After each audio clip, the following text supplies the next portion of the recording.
इसके अंदर आता है क्रिएट, अपडेट, अल्टर, सारी चीजें वो हम करके देखेंगे। Create, update, alter, delete, remove, सारी चीजें क्या करके हम देख करेंगे सी ईयर। सबसे पहले ना एक सिंपल क्वेश्चन करके देखिए। देखिए आप ऑर्डर टेबल आप देख रहे हो यहाँ पे। सबसे पहले ना जो इतने सारे ओपन हो रखे हैं इनको मैं क्लोज कर लूँ, नहीं तो ना हमारी क्यूरी जो है ना वर्क नहीं करेगी।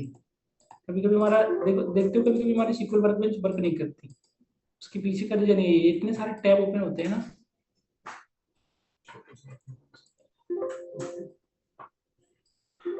टैब बंद करने का वो भी है। ये रहा, इस पे कैंसिल कर दो, इस पे क्लिक करके।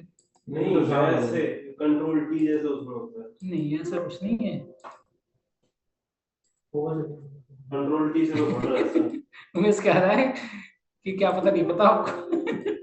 अच्छा जरूर थोड़ा मिल गया। नहीं बिल्कुल नहीं कंट्रोल जरूरी है। डब्ल्यू है। Control WL। हाँ कंट्रोल और डब्ल्यू दबाओगे तो डिलीट वो बंद हो जाएगा। क्लोज सेव स्क्रीन करवा टैब। है। हाँ अब कहाँ जैसे हो? इस पे कंट्रोल डब्ल्यू इस पे करो तो एक एक ये करके क्या बात हो किया। गई। फिर तो वही बात तो हो गई दूसरा ना। का वो तो भूल भी गया मैंने कहाँ पे मैंने प्रॉपर लिख रखा था। लास्ट वाले भगवान से करो। चलो मैं स्टार्ट करता डेफिनेशन लाइन है। हूँ। तो सब DDL पे सबसे करने के पहले देखो एक ऑर्डर टेबल जो आपको दिख रहा है ना, शो हो रहा है ऑर्डर टेबल। सी हियर, यहाँ पे देखो ये ऑर्डर टेबल्स है। इसमें इस टेबल के अंदर सारे एट्रीब्यूट्स ऑलरेडी हैं। Customer order ID, customer ID, order date, status, ये सारे एट्रीब्यूट्स पड़े हुए हैं, ठीक है। और ऑर्डर टेबल को एक बार डिजाइनिंग मोड में यदि ओपन करना चाहो तो सी हियर, सी केयरफुली, यहाँ पे मैंने क्लिक करके यहाँ इसकी डिजाइनिंग मोड में ओपन कर लिया। तो प्लीज सी केयरफुली, यहाँ पे क्लिक करके डिजाइनिंग मोड में ओपन किया है ना।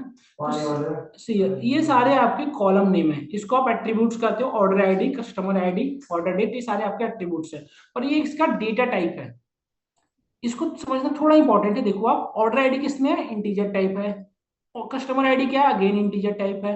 ये आपका टाइप, स्टेटस टाइप इंटीजर है, tiny integer, varchar, date small integer, ठीक है। अगेन आप एक और टेबल की में बात करें। कैसे ओपन किया? हाँ जी। डिजाइनिंग बोर्ड में कैसे ओपन किया सेलेक्ट करके? डिजाइनिंग और बोर्ड में कैसे ओपन किया? ये डिजाइनिंग मोड यहाँ ऐसे क्लिक करके देखिए आप डिजाइनिंग ऐसे।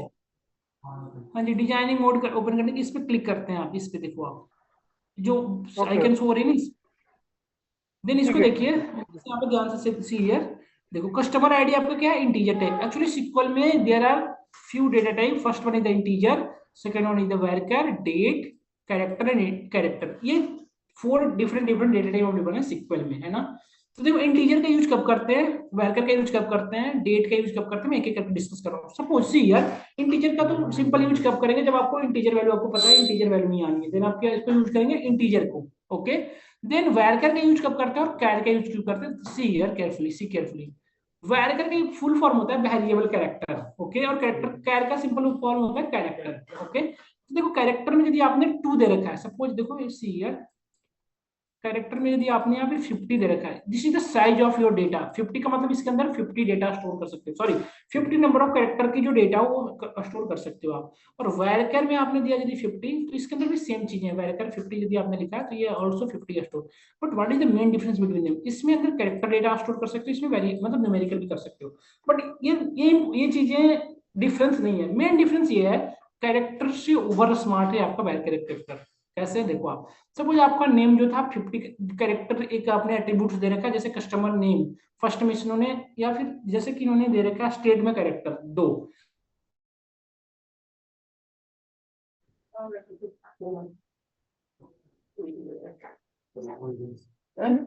देखो आप हाँ कह रही थी ये दोनों में से कौन सी साड़ी अच्छी है।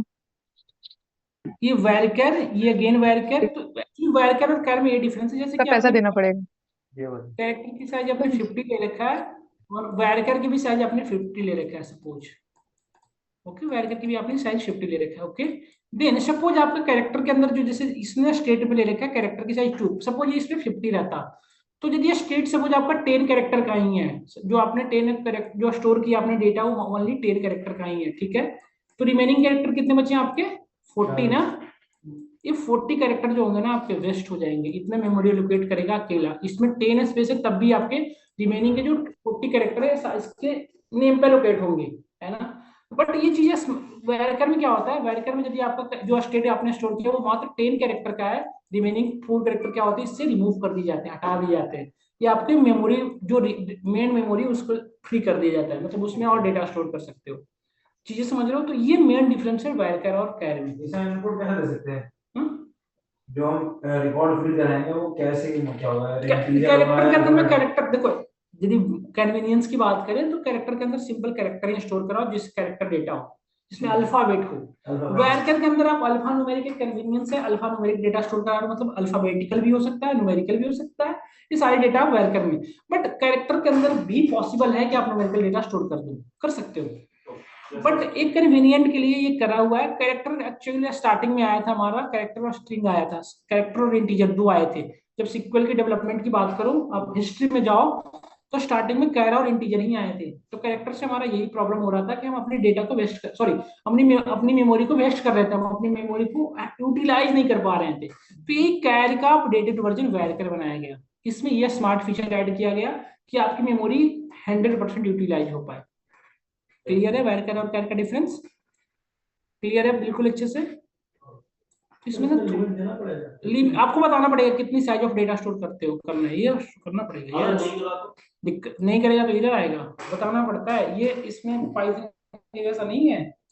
देन आप मान लेना then see here, this is the PK means what, primary. This is the not null. इसको ना एक बार आप, इंपॉर्टेंट है ध्यान से देखना, क्योंकि मैं इस पे डायरेक्टली अब डेटा इंसर्ट करूंगा। सी हियर, जहां पे पीके इनेबल है, that means that column is primary की। मैंने आपको बताया था कि प्राइमरी की किसे सिलेक्ट करते हैं, जो दोनों टेबल नंबर और कॉमन जो उसके अंदर जो यूनिक कैरेक्टरिस्टिक्स बताइए, एक तो नॉट नॉट डुप्लीकेट वैल्यू नहीं हो, डुप्लीकेट वैल्यू नहीं हो, और इसके अंदर वो यूनिक भी होना चाहिए, जिसका ये यूज रिपीट नहीं होनी चाहिए कहीं पर। जिसका यूज करके आप इस रिकॉर्ड को यूनिकली आइडेंटिफाई कर लो, यही ना था। इसमें और नॉट नल का मींस होता है जिसके अंदर नॉट नल वैल्यू अलाउड नहीं है। जैसे ये सारे वैल्यू जो कस्टमर, यदि आपको न्यू डेटा इंसर्ट करनी है, एक्चुअली मैं ये समझाना चाह रहा हूँ कि यदि आप न्यू डेटा इंसर्ट करना चाह रहे हो तो customer ID, first name, last name, इनको सबको आप नल वैल्यू फिल नहीं कर सकते हो। मतलब इनके अंदर प्राइमरी की इसमें एक ही है ना पूरी टेबल के अंदर, इसके अलावा कोई नहीं है। नहीं, तो जनरली नहीं, मतलब 100% 99% चांस में एक ही एट्रीब्यूट्स होते हैं प्राइमरी के, है ना। तो कस्टमर आईडी जो है आपका नॉट नल है, मतलब कस्टमर आईडी को आपको फिल करना इंपॉर्टेंट है, फर्स्ट नेम लास्ट नेम सारी इंपॉर्टेंट है। इसको विदाउट फिल किया आप डेटा के इंसर्ट नहीं कर सकते। यदि आपको न्यू डेटा इंसर्ट करो तो इन सारे कॉलम्स को आपको फिल करने हैं। नहीं भी लिखी तो काम चल जाएगा। इन दोनों को नहीं भी फिल करोगे तो भी इसके अंदर देखो एक और चीज है यहाँ पर, डिफॉल्ट एक्सप्रेशन। यदि आपने बर्थ डेट और फोन नंबर नहीं फिल किया तो उसके अंदर बाय डिफॉल्ट वैल्यू कौन सी जाएगी, नल जाएगी। बट एक चीज और देखो यहाँ पे, सी केयरफुली, यहाँ पे इस वाले कॉलम में स्टेट में आने फिल कर रखा है नॉट नल। यदि नॉट नल वैल्यू अलाउड है बट स्टिल इसके यदि आपने छोड़ दिया इसके अंदर वैल्यू कौन सी जाएगी, 0 चल जाएगी। क्लियर है? सर अब यानी ये डिफॉल्ट एक्सप्रेशन का मतलब ये है ना कि अगर मैंने कुछ नहीं भरा और मैं आगे निकल गया तो ये अपने आप यहाँ पर 0 कर देगा। यदि डिफॉल्ट एक्सप्रेशन उससे दे रखे हो तो देखो। फिर एआई है, एआई देखो सिर्फ एक में ही इनेबल है। एआई का मतलब होता है ऑटो इंक्रीमेंटेड, तो सिर्फ एक ही में कस्टमर आईडी में ये इनेबल है। तो क्या आप समझ रहे हो, थोड़ी सी आप लॉजिक इसके पीछे समझ रहे हो, why enable in this attributes, इसी में क्यों इनेबल किया गया, बाकी में क्यों नहीं है? सर ये समझ तो आ गया, वो पॉइंट मेरा एक और दूसरा पॉइंट आ रहा है। बोले ये बता दो आप कि इसमें क्यों इसमें ये प्रॉब्लम, इसमें ही क्यों खत्म कर दी। नहीं, थोड़ी सी और थिंक करो आप। इसके अंदर ऑनलाइन स्टूडेंट आप लोग भी प्लीज बताओ इसको क्यों प्राइमरी किया है और उसमें एआई भी इनेबल है, क्यों भाई? इसका तो अगर क्या? 1 2 3 4 ऑटो इंक्रीमेंटेड तो ये सो तो सही है, 1 के बाद 2 हो, 3 हो, 4 हो, बट इस बाकी में भी कुछ नीड हो सकती है, जैसे कि इसमें तो पॉइंट भी ऑटोमेटिकली इंक्रीमेंट करता रहे। थोड़ा सा थिंक करिए क्यों ऐसा, क्यों पॉसिबिलिटी है इसमें, क्यों ऐसा किया गया? सर क्योंकि मोस्टली जो आईडीज देते हैं वो ऐसे देते हैं कि जो सबसे नया पर्सन आता है तो लास्ट पर्सन की आईडी से एक एग्जैक्टली है ना। तो इसका मेन यूज क्या है? सपोज आप डेटाबेस एडमिनिस्ट्रेटर हो, ठीक है, अपनी कंपनी में, और आपने लास्ट डेटा इंसर्ट किया, उसकी उसकी कस्टमर की आईडी थी 1091। आप नेक्स्ट डे आए और आप भूल गए कि हमने लास्ट इंसर्ट आईडी कराई क्या थी, तो आप एक्सेल का तो है नहीं डेटा कि आप देख लोगे, इसमें तो प्रॉब्लम होती है। तो इसके लिए क्या होता है, आपकी ऑटो इंक्रीमेंटेड होता है। इसमें यदि आपने डिफॉल्ट वैल्यू अलाउड है, अब यहाँ पे डिफॉल्ट लिख दो, बाय डिफॉल्ट वो क्या करेगा, एक इंक्रीमेंट कर देगा, तो आपको न्यू वैल्यू में से इंक्रीमेंट होगी ना, समझ रहे हो? सर इसमें डिफॉल्ट वैल्यू में एआई है क्या? मतलब नहीं, डिफॉल्ट वैल्यू एआई का मतलब होता है ऑटो इंक्रीमेंट, बाय डिफॉल्ट इसमें ऑटो इंक्रीमेंट होता हाँ, है। तो वो बाय डिफॉल्ट बाय डिफॉल्ट होता है। अब अगर मेरे को ऐसा करना है कि मेरे पास 500 से 600 तक के सारे आ गए, अब मेरे को एक पर्सन है जो नया पर्सन आया है, अब मेरे को ये करना है कि उसका सेगमेंट ही चेंज है। तो मैं चाहता हूँ कि 400 के बाद में अब कोई नहीं आए, अब डायरेक्ट 500 पर्सन, यानी 500 तक मेरा हो चुका, अब 500 के बाद डायरेक्ट अगर मुझे 600 नंबर का वो कर चाहिए, सकते हो। तो उसमें मुझे हाँ, input एक डालना का होगा। करवाना पड़ेगा, तो एक फिर ये हाँ, तो यानी अगर मैंने इनपुट ले लिया, यानी मेरी तरफ से इंसर्ट करवाया आप, इंसर्ट मैंने करवा दिया, तो इंसर्ट हो जाएगा ऑटो इंक्रीमेंट के बाद भी। ऑटो इंक्रीमेंटेड है तब भी आप अपने यानी अकॉर्डिंग चाहते हो तब increment भी। तो तभी काम करेगा ना जब मैंने कोई वैल्यू नहीं डाली। जब नहीं दिए तब ये करेगा, नहीं जब दियो तो आपका अकॉर्डिंग काम करेगा। अगर मैं चाहूँ तो उसमें वैल्यू इंसर्ट करा सकता हूँ। ठीक है, तो अब करते हैं, ये चीजें क्लियर हो गई। कस्टमर टेबल की डिजाइनिंग जो मैंने समझा रहा था क्लियर है चलिए, सबको ना? और जो है प्राइमरी की नोटल और यूनिक के बाद B U N Z F ये क्या है? इन सबों का यूज अभी है नहीं, तो मैं इसको अभी थोड़ी देर के लिए यू क्यू क्यू सबको छोड़ते हैं। ये आपका बाय डिफॉल्ट ये जो सिक्वल वर्कबेंच है ना उसके अकॉर्डिंग ये बनाया हुआ है, इसमें ना कोई यूज नहीं है इन सबों का। Sir primary beta table, unknown, ये जेडेफ, इन सबका यूज मैं करके बताऊं जब हमारी क्लास हो जाएगी ना, नेक्स्ट क्लास तो बताते हैं आपको। प्राइमरी की को इम्पोर्टेंट हाँ, प्राइमरी की में ये मॉडल करा सकते हैं। नहीं करा तो किसी में सकते हैं, बट इम्पोर्टेंट है प्राइमरी की में इसलिए करवाया जाता है कि वो by default new value assign, उसमें कोई डुप्लीकेट वैल्यू असाइन ना हो जाए, इसलिए उसे करते हैं। ठीक है, जैसे अच्छा ऑर्डर आईडी, कस्टमर आईडी। तो ये डिजाइन वाला सेक्शन छोटा बड़ा कैसे होता है?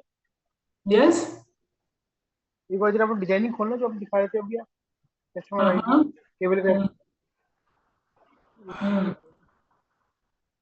ये मेरा जो छोटे ये वाला सेक्शन है ना, छोटा आ रहा है, इसको बड़ा कैसे करना है? ये इस पे विंडो क्लिक को करके बड़ा कर, डिजाइनिंग इस पे वाली, इस पे इस पे क्लिक करके बड़ा कर लो इस पे। तो बीच वाले को। हम्म, हाँ ठीक है सर, हो गया। हो गया।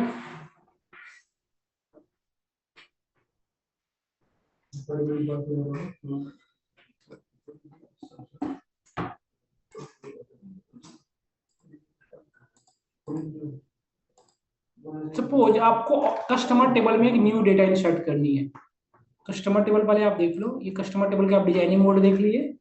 तो कस्टमर आईडी इसमें कौन कौन से वैल्यू अलाउड है जिनको फिल करना आपको इंपॉर्टेंट है, और जो उसको आप छोड़ सकते हो कुछ वैल्यू है ना, मैंने एक चीज दिखाया आपको। तो आप देखो यहाँ पे मैं वैल्यू स्टार्ट करता हूँ फिल करना।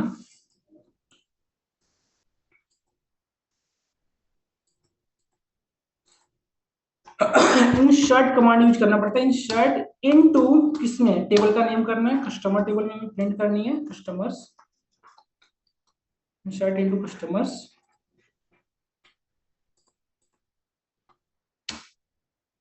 कस्टमर टेबल में आप यदि चाहते हो अपने अकॉर्डिंग डेटा फेच करना, तो आप यहां से फेच करोगे। यदि आप सारे डेटा को फेच करना चाहते हो तो आप डायरेक्टली कस्टमर इनटू वैल्यूज लिखो, सीधा सारी वैल्यू फिल करा दो।